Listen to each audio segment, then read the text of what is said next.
seja bem-vindo a mais uma palestra da Semana do Pensamento Visual. Eu tô aqui com a Amanda e com o Rangel. A gente vai falar sobre facilitação, que é um assunto não tão intuitivo para pensamento visual, mas eles vão mostrar pra gente a importância de pensamento visual dentro de facilitação.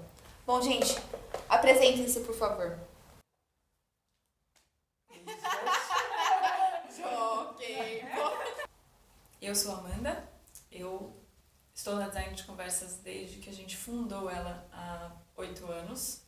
A gente desde então trabalha com pensamento visual e facilitação de processos, por muitas vezes ligado ao pensamento visual e à facilitação gráfica.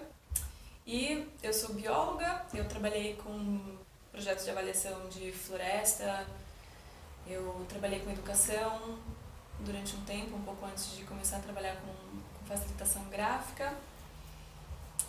E é isso, sou facilitadora também de processos participativos, de conversas pelo Art of Hosting, que é uma comunidade, um grupo de pessoas que trabalha o que a gente chama de a arte de anfitriar conversas que importam.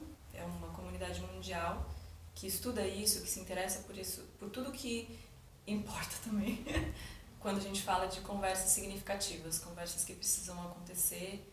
E, em geral, são conversas de grupos, como que você coloca muita gente para conversar sobre algo que muitas vezes é delicado e, enfim, precisa não deixar essas pessoas perderem tempo também enquanto conversam, né? Tem que ser uma coisa que é significativa para elas. Isso aí, pessoal. Não, muito legal. Eu queria até pegar uma ponte da sua história para mim. Para já falar um pouquinho também de facilitação e pensamento visual nessa história. Porque eu também sou engenheiro ambiental, né, de formação, e trabalho com educação ambiental. Comecei o projeto de educação ambiental com 16 anos e tal. E quando a gente fala de questão ambiental, o que acontece? A gente está falando de uma coisa que é comum a muita gente. Né? Muita gente precisa decidir sobre o que vai fazer com o seu ambiente. Se a gente compartilha recursos, a gente precisa sentar junto para conversar sobre eles, né, para decidir juntos.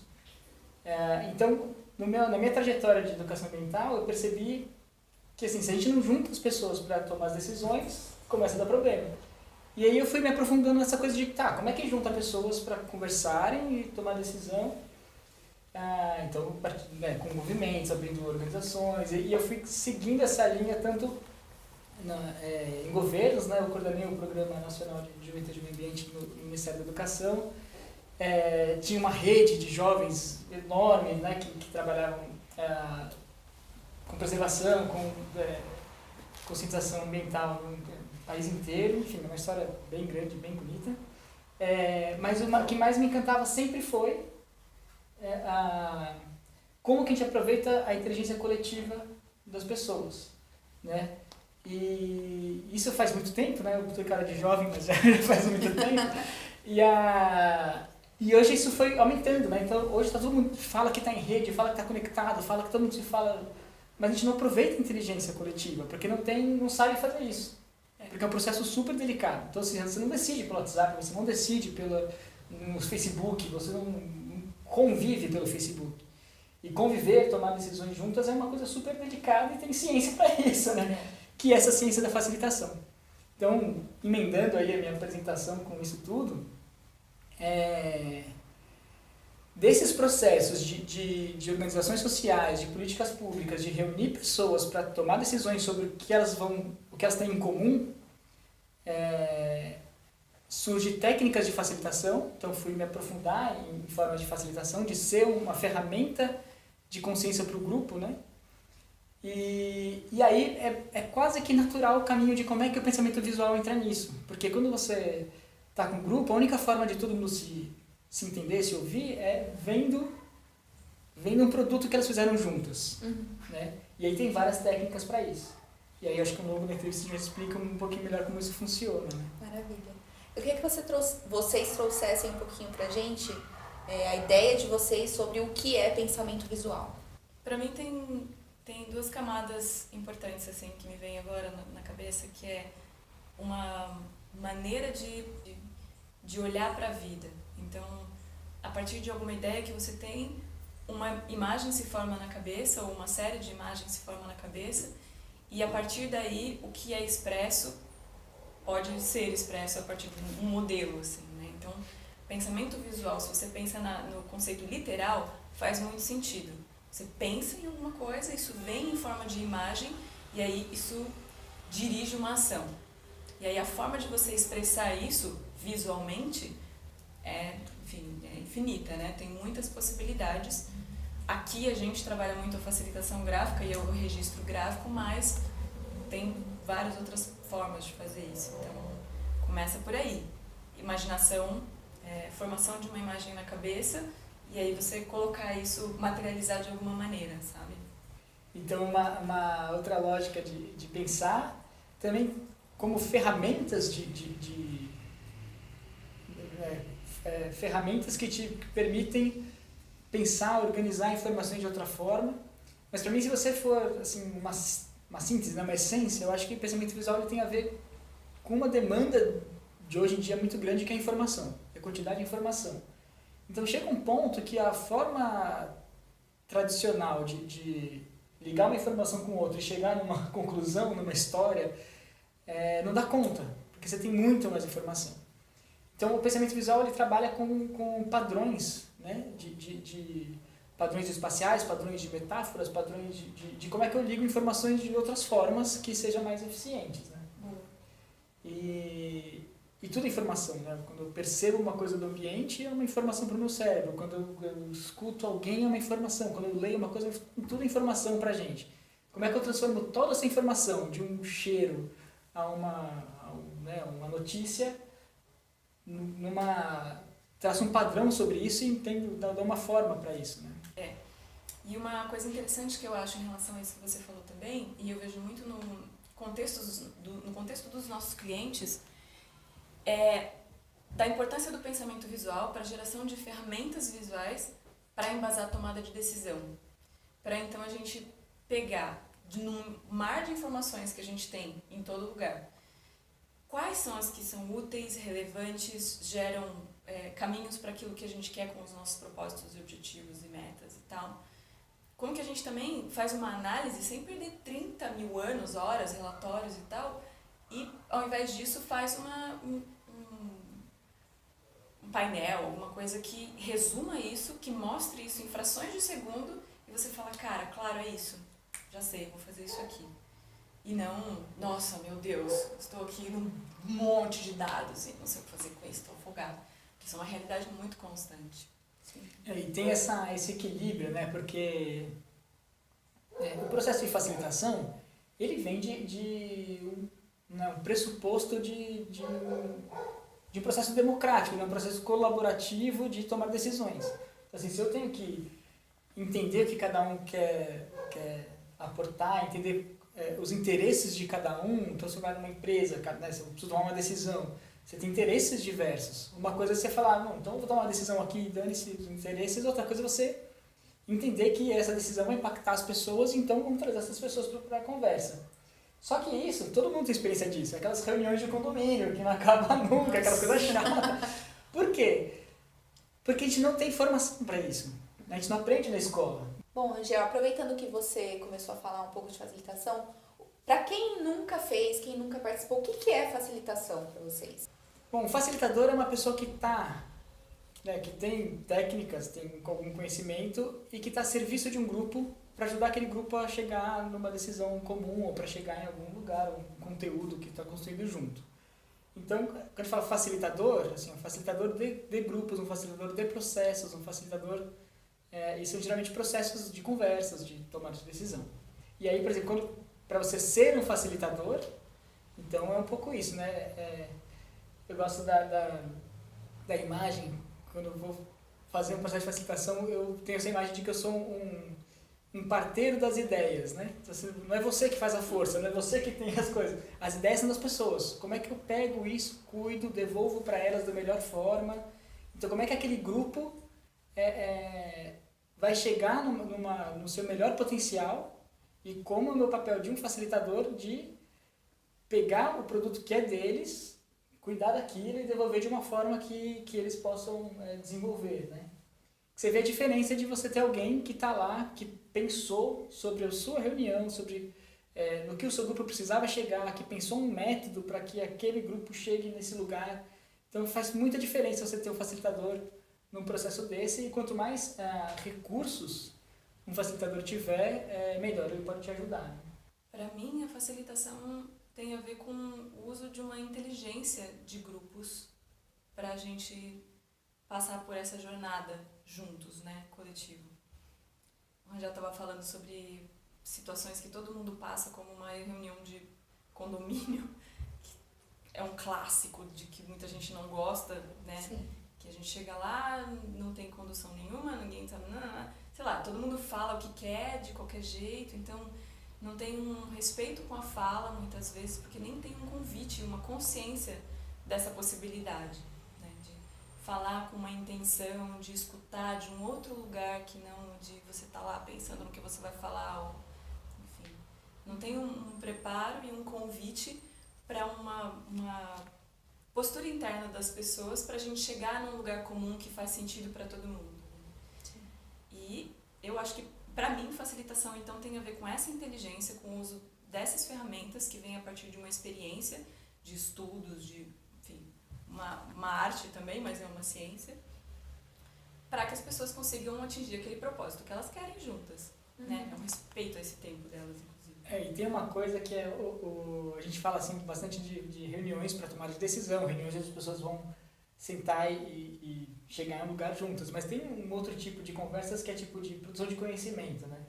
É aquela velha história de você vai fazer um trabalho em grupo na escola, né? Tipo, cada um faz sua parte e a gente junta depois, e fica aquele monstrengão, né? Tipo, um Frankenstein. Nossa. Ou você vai fazer, o que as pessoas geralmente fazem? Trabalho em grupo, o que você faz? Um cartaz, né? Essa é a ideia que a gente tem para mostrar para as pessoas um cartaz. Então, e esses recursos, né, de como é que o gráfico ajuda a gente. E não sei como era para vocês, mas para mim sempre foi muito frustrante, porque eu tinha uma super coisa na cabeça que eu queria apresentar, e na hora que você faz uma coisa em grupo, você tem que, né, lidar com o que vem. Você cede um pouco, abre um pouco, põe um pouco, e no final não fica a sua coisa nem a coisa dos outros. Né? Então, essa coisa tem o processo selvagem de construir algo junto e o processo Pensado, o processo pensado, é isso, o facilitador como um jardineiro, né? Ou a coisa pode rolar solta, ou você pode ter alguém que te ajuda a pegar o melhor de cada coisa, ir juntando e tal. Sim. E o quanto que esse processo, né, as ferramentas visuais ajudam muito nisso. Então, eu gosto muito de trabalhar com, a gente chama de tarjetas, né?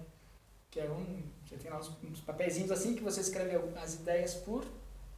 Né, uma ideia por espaço para você poder lidar com isso. Então, as pessoas escrevem as suas coisas, na hora que você põe tudo aquilo na parede, eu costumo falar que a parede é o cérebro do grupo, né? Então, assim, você consegue ver o que todo mundo pensou, e você consegue ver quantas coisas têm iguais o que você pensou, quantas coisas estão diferentes, para onde aquilo vai, sabe? Sobre o que a gente está falando aqui. Então, esse processo, quando você tira das cabeças individuais, coloca num processo coletivo, tem geralmente uma ferramenta visual para isso.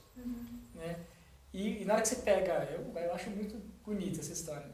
As pessoas colocaram suas ideias nas tarjetas, nos post-its e coloca ali. E aí você vai lá e pega aquelas ideias e agrupa, você está mexendo no que cada um traz, você está mexendo na inteligência coletiva ali com a mão, né? É muito legal. Então é ao mesmo tempo uma super responsabilidade e uma super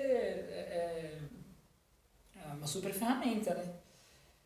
E aí, quanto que isso vai se aprimorando? Então tem desde as coisas, você pega um post-it e coloca lá, você faz as tarjetas. O que eu gosto muito de fazer é preparar muito antes. Então se você sabe qual é o desafio daquele grupo, ou o que eles precisam chegar, você prepara ferramentas para isso. Então tem frameworks para tomada de decisão, para você conseguir pontuar, então, o que é mais importante, temos essas ideias, o que é mais relevante, o que apareceu mais, o que apareceu menos. Então, assim, frameworks para construir conhecimento junto, para tomar decisão junto, para você...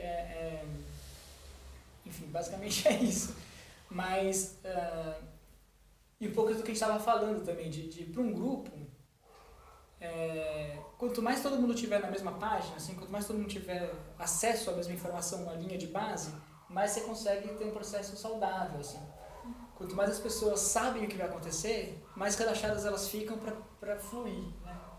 Então, ter um ambiente preparado a partir dessas ferramentas visuais é muito legal. Então, assim, a programação, o método, qual é o objetivo nosso, quem é quem ali. Então, você ter essas informações no ambiente ajuda todo mundo a estar no mesmo barco. Se eu estou ali, não lembro o que eu estou fazendo, o objetivo da gente é esse. E eu posso sempre falar, olha, gente, nosso objetivo é aquele, vamos voltar para a pista. Né?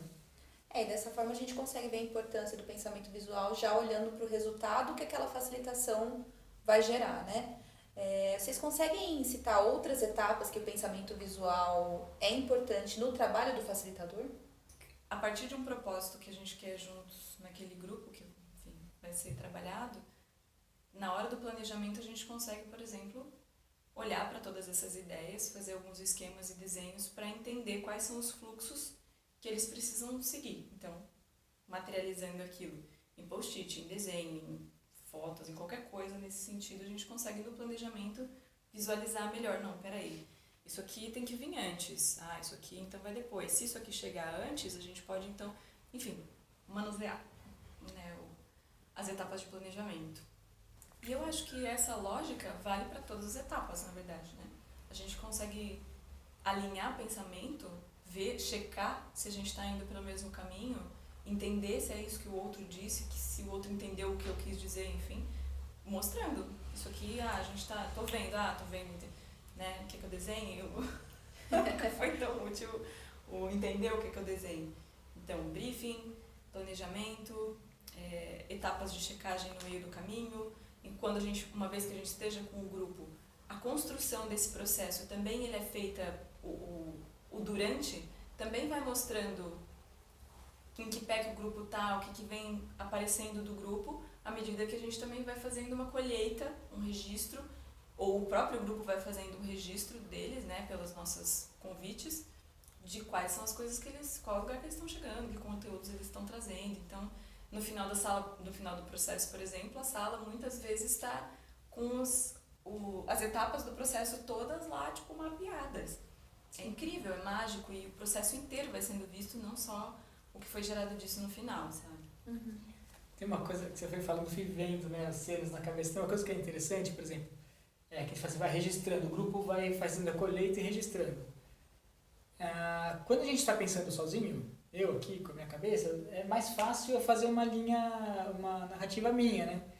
Então a gente conversou sobre isso, depois foi tal coisa, você tem um processo. Na hora que você está num grupo, não é igual para todo mundo, a forma de perceber. Então as coisas acabam sendo, a gente chama de colheita por causa disso. Não estou descrevendo o que aconteceu a partir da minha cabeça, mas eu estou colhendo informações que vieram. Então é natural que quando você está no grupo, as peças venham... Você não vê um texto pronto, vem peças separadas, né, que você vai montando junto. Então, o que aquela pessoa percebeu melhor, o que essa percebeu melhor. Então, é uma colheita mesmo para você... fazer um bolo. Você faz... Processar. Exatamente, processando. E um outro exemplo, não desses ambientes clássicos que a gente está falando aqui, que são grupos, em organizações, ou sei lá, em escolas, do poder público, sei lá. É um trabalho que eu fiz com indígenas que não falavam português. Então, enquanto a gente estava lá em círculo, com pessoas traduzindo o que a gente falava um para o outro, eu ia fazendo desenhos desses processos que elas falavam. Então, era um parto de uma indígena, e aí eu fui desenhar o parto. E por elas verem o desenho, elas puderam dizer, não é assim. É de outro jeito. Não é deitado, é em pé, sabe? Então também traz um processo de participação, de transparência, de legitimidade dessas vozes, de todo mundo, enorme. Porque a gente conseguiu no processo, imagina, não foi no depois, no resultado, a gente estava junto ali construindo juntos. Ou seja, o pensamento visual ele é uma ferramenta para alinhar a comunicação para esse facilitador aí que está fazendo esse trabalho, né? Com certeza. E como que faz, né? Os participantes não necessariamente eles desenvolveram um pensamento visual mais apurado. E aí, é possível trabalhar com essas pessoas ou não? É estranho falar isso porque assim, a gente nasce com isso. Legal. Assim, é o jeito, é o nosso default, né? O jeito básico da gente entender o mundo é esse, né? A partir onde as coisas estão nos espaços, como que aquela pessoa está em relação a mim, a gente aprende primeiro assim, depois é que você vai ficando linear e vai, né, seguindo enfim, alguns caminhos de comunicação até para as outras pessoas se entenderem melhor, né? Que se for tudo não linear, realmente fica difícil. Mas o impulso natural da gente já é trabalhar mais visualmente, com padrões. Então, todo mundo se vira nessa prática, assim, né? Um exemplo que eu gosto assim, são mapas mentais. Quando você faz... Uma coisa é você fazer uma coisa linear, outra coisa é pensar um mapa mental, entender tudo que está relacionado ali e você fazer suas próprias conexões. E como que isso funciona num grupo. Enfim, porque é muito natural. Se você faz uma vez, você começa a entender que é assim que funciona. Sua cabeça funciona assim, então fica mais fácil de você fazer. Fora algumas coisas que são assim, do que é de pensamento visual, acho que as pessoas têm isso por natureza. O que é de processo de facilitação, isso não. Isso a gente não aprendeu, não aprende na escola, não aprende assim. Isso que a Amanda estava falando de estamos num grupo, construindo conhecimento junto, até que ponto eu estou mesmo lá, aberto para o que vem do grupo, para construir uma coisa, ou até que ponto eu estou querendo, eu estou, né, eu não estou escutando, eu estou preparando a minha próxima fala, né, aquela coisa, e de coisas que tem que ser mais rápidas, a gente demora muito, coisas que a gente que teria que demorar muito, a gente é super prático, né? Então, algumas coisas de conversa tem que ter um tempo, tem que ter paciência, tem que chegar, tem que amadurecer junto e tal. Isso a gente não aprende. Quando chega nesses pontos, a gente quer super ser prático.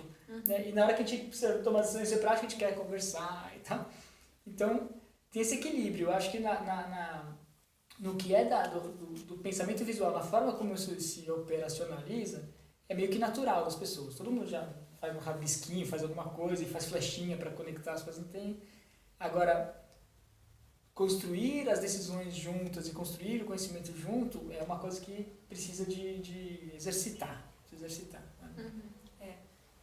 Eu concordo total e acho que, já que temos isso naturalmente, a minha sensação é essa, e a gente tem muitos dados estatísticos sobre as pessoas terem o visual como base para quase tudo na vida, sabe? Muitas vezes a gente vê essas experiências que são, tipo, a pessoa está escutando alguma coisa que é de paz, num jardim florido, cachoeira, e aí vem um tigre na tela, e aí, tipo, o corpo dela responde àquilo que ela viu. Ela sabe que ela está numa sala fechada e que não tem tigre, e mesmo com outros estímulos, o que predomina é o visual. Então, eu acho que tem uma coisa com uma inteligência visual já muito desenvolvida na nossa cultura,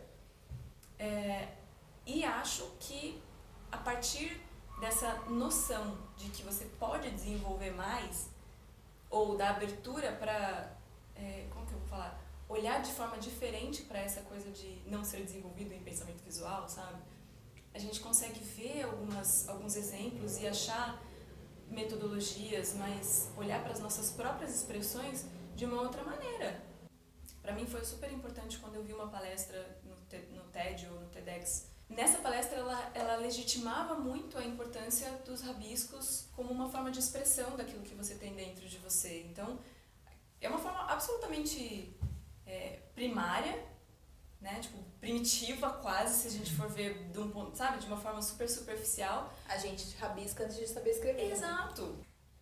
É tão importante como uma forma de você colocar alguma coisa que é a sua expressão no mundo, que se nem ela, que é a mais básica, você dá importância, dá valor, olha de uma maneira também generosa para ela, imagina, né, se as outras vão vir desse jeito. Então, eu acho que rabiscar é importante demais, muito. Errar, estar aberto, a gente já falou nos outros encontros aqui da Semana do Pensamento Visual. Errar, seja lá o que isso significar, mas tentar colocar no papel. Você tá com uma ideia na cabeça de colocar assim, vai sair de outro jeito, mas faz de novo. olha para esse outro jeito, pega a partir desse outro jeito e faz alguma coisa. Então, acho que isso é uma coisa, eu acho que olhar referências daquilo que você queria fazer, que não sei exatamente o que cada um quer fazer, mas você sabe das suas referências, de quem você admira, quem faz bem aquilo que você quer fazer, né? Copiar essas pessoas para você ali no seu ambiente de conforto, de segurança, ver como que é o seu traço, como que é a sua pegada. E aí, aos poucos, vai descobrindo qual é essa linguagem do seu pensamento visual expressa esse conceito de pensamento visual, visual thinking, que, é muito mais... O que está passando pela sua cabeça que você consegue colocar ali, o outro consegue entender, e aí você consegue fazer aquilo que precisa ser feito, sabe? Sim. Isso é muito importante na hora da facilitação de um grupo, né? Uma coisa é você falar várias coisas ali, né? A discussão acontecer e o que se faz com essa discussão depois? Eu acho que a hora que está registrando é muito importante porque você vai ter de fato o que foi dito e conseguir usar aquilo depois, né? Com certeza. E aí uma coisa que eu acho que vai ser incrível, que tem uma aula, uma palestra, uma parte da semana visual, da semana do pensamento visual, que vai falar sobre escuta e síntese com o nosso querido Rangel, que passa por isso que você falou, que para mim é um primeiro músculo a se desenvolver, que é, diante de tudo isso que está sendo dito, o que é que vai gerar coisa legal, trabalho em cima disso, inspiração para as pessoas. Não é tudo que você coloca, isso então já é algo extremamente importante. E depois que você faz essa triagem interna, porque é sempre uma triagem, não existe neutralidade, né? O olhar daquelas pessoas. Aí como você vai colocar aquilo é uma outra questão, né? Por isso que você tem que começar, como eu falei, pelo rabisco, depois copiando alguém, enfim, criando seus próprios esquemas mentais para ver se aquilo vai ser entendido pelas pessoas, né? Se existe comunicação.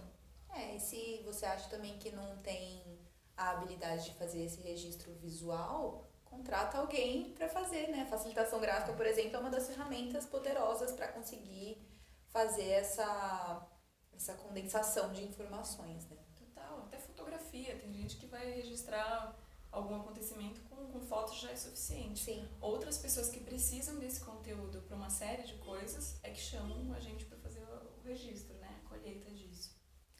Maravilha, pessoal. A gente está se aproximando aqui do final. Queria que vocês trouxessem algumas palavras para encerrar a nossa palestra.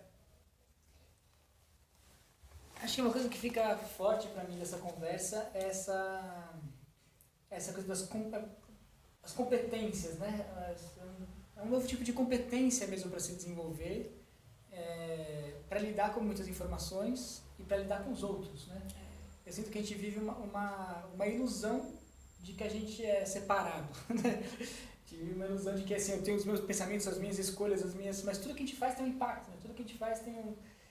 E a gente não é educado para ter esse olhar mais sistêmico, ter essa atuação mais abrangente.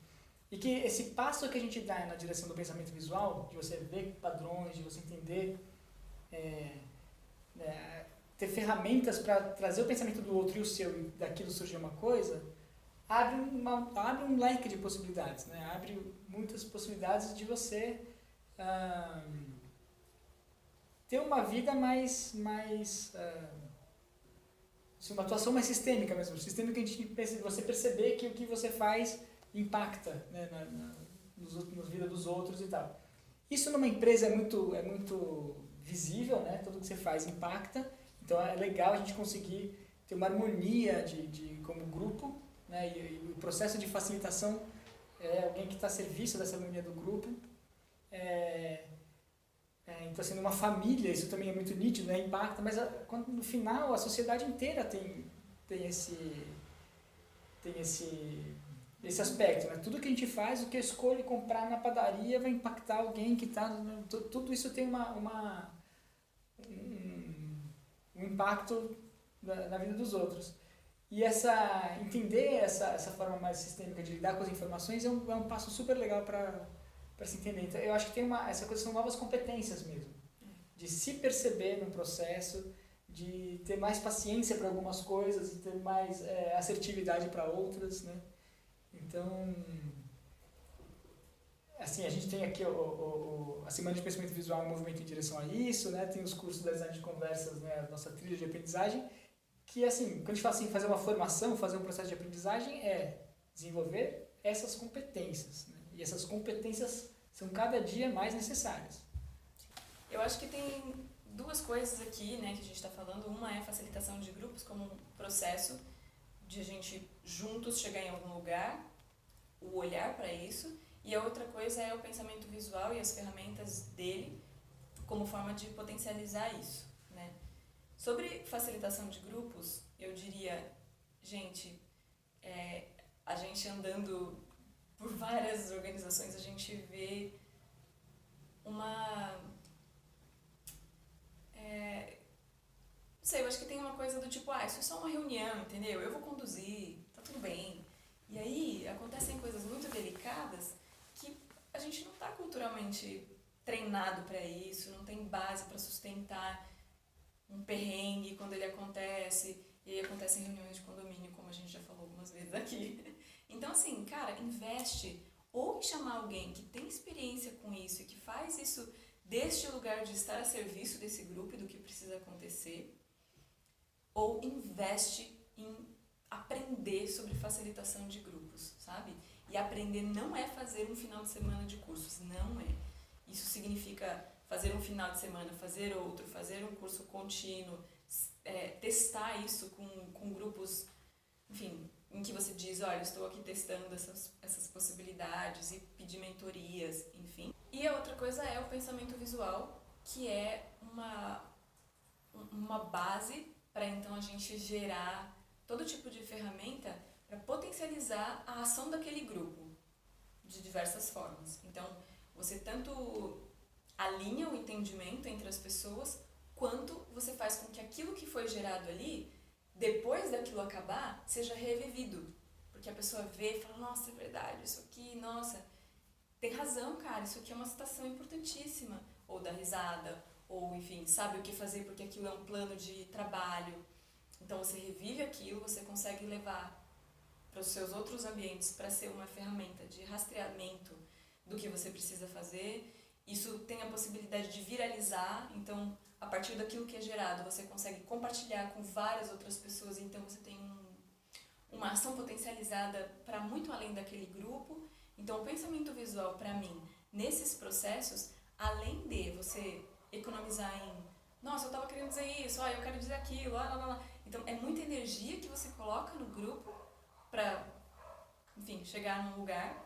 Você economiza tempo, economiza energia, ganha em respeito por aquele grupo e um monte de coisas também que é o potencial daquele grupo criativo, né? Você energiza o grupo muito mais do que tira a energia daquele grupo e ganha tudo isso que eu falei, que tem a ver com, manda pro mundo esse monte de coisa incrível, porque a inteligência coletiva é exponencial, sabe? Ela é muito maior do que a inteligência de um líder, de um condutor, de um facilitador. Então, como que você pode pegar aquilo e transformar em um presente para aquele grupo e para todo mundo que está ligado àquele grupo? Então tá, pessoal, muito obrigada por ter participado com a gente e obrigada a você que está assistindo, acompanhando a Semana do Pensamento Visual. Espero que você esteja gostando muito. A gente está só no começo, tem muita coisa boa para vir. Continue acompanhando o nosso site, inscreva-se na nossa newsletter, faça nossos cursos caso você tenha interesse. E é isso, obrigada!